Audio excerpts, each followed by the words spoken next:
Yediğimiz pullar haram xoşunuz olsun. Oradan kazandığımız o haram pullar əzizlərimizin dərmanına geçsin inşallah.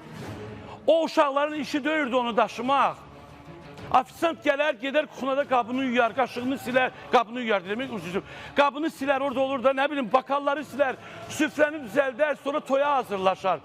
Ya da hansısa müştərilərə xidmət eləyər. O dəmiri niyə o uşaqlara daşıtdırmışsınız ki? Niyə o analar toylarını görməyən balalar üçün o tabutlarının qabağında niyə oynamalıdırlar axı? Axı siz oraya gələn, gedən o gecə qızları var, gecə qondu qızlar. Onların pullarını aparıb ailəmizə xərcləyirsinizsə, cəhənnəmi özünüz bilərsiniz. Bu balaların həyatını niyə belə elədiniz ki, niyə puç elədiniz ki? Mən düşünürəm ki, devlətimiz bu otelin sahibini mütləq ki tutmalıdır. Bu insan həbsə girməlidir mütləq. Çünki bu yox, administrator, indi təzə çıxıb. Administratorlar yığırlar uşaqları, dua eləyirlər. Bəsdirin, trendə işlədirsiniz. Bəsdirin, ayıb da. Adınızı kişi qoymuşsunuz, bəziləriniz.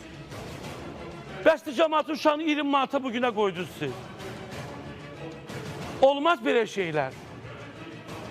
Mən bilirəm ki, məndən həmişə deyirəm, məndən 1000 dəfə yaxşı olanlar afisant işləyir bu ölkədə, 1000 dəfə. Amma neynəsin, kasıbdır, başqa yerdə bəxti gətirmir. Bu uşaqların valideynlərinə demək istəyirəm ki, Allah sizə səbir versin. Allah Teala onların yerini cənnətli eləsin. Onlar